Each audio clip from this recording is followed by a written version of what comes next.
My name is Simonetta Vezzoso, Trento University.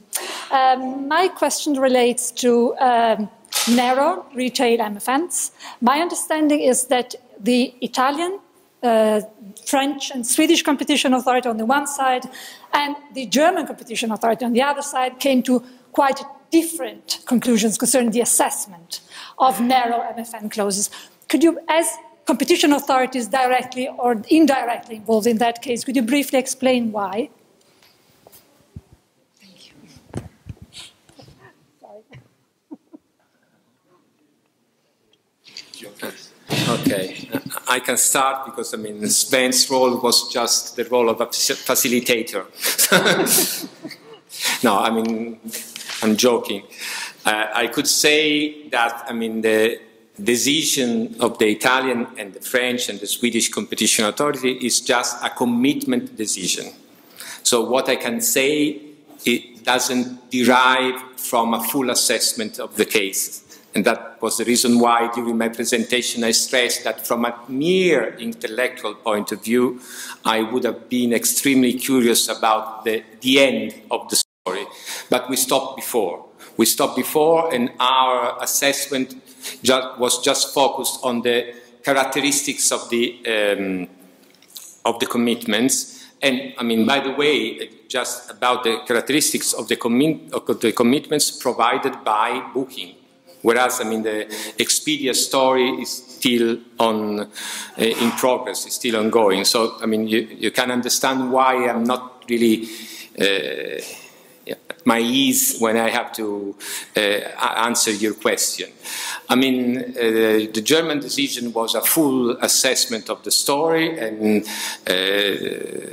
let's say the approach which was privileged by the Italian competition authority was, let's say, a much more pragmatic approach, which was shared with other two national competition authorities. And I think that at least at that level, given also the really useful contribution provided by the Commission, I think that it was a good example of coordination, given the constraints. Full stop.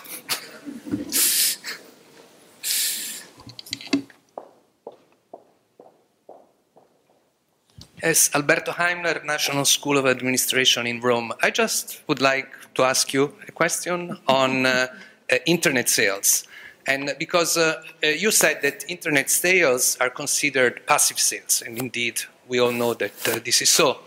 And by saying that they are passive sales, it means that suppliers cannot impede retailers from setting up internet sales, if I understand correctly. And this is confirmed by the Court of Justice in the Pierre Fabre case in 2011.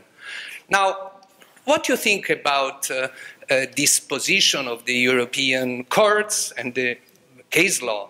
Because there are many instances where indeed the free riding can take place if a supplier believes that it needs brick and mortar because it needs services to be provided to consumers.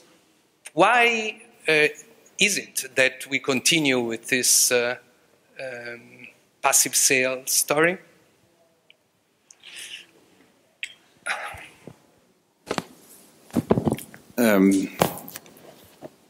I hope that we, through the sector inquiry, will actually understand a bit more about how big the problem is, and this is one of that.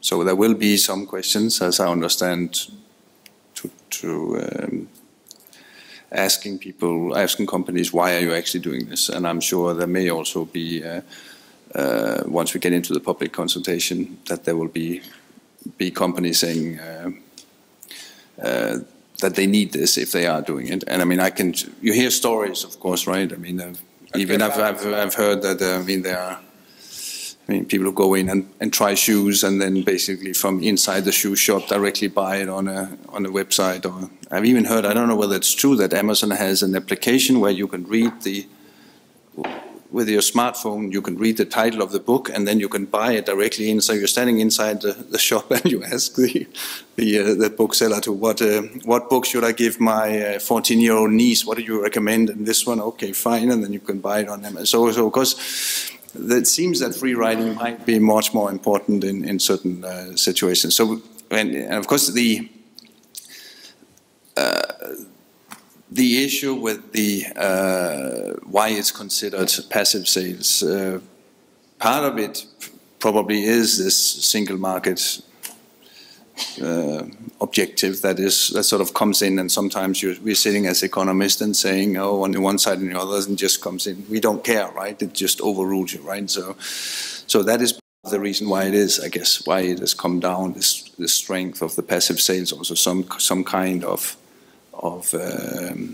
equilibrium between what you can see some reasonable economic arguments for why free ride, there could be free riding, etc., and some need for vertical restraints, and on the other hand, this overriding single market objective. And whether the balance can be tilted by free riding being more important, I don't know. We'll have to see. But at least I hope we'll get some more information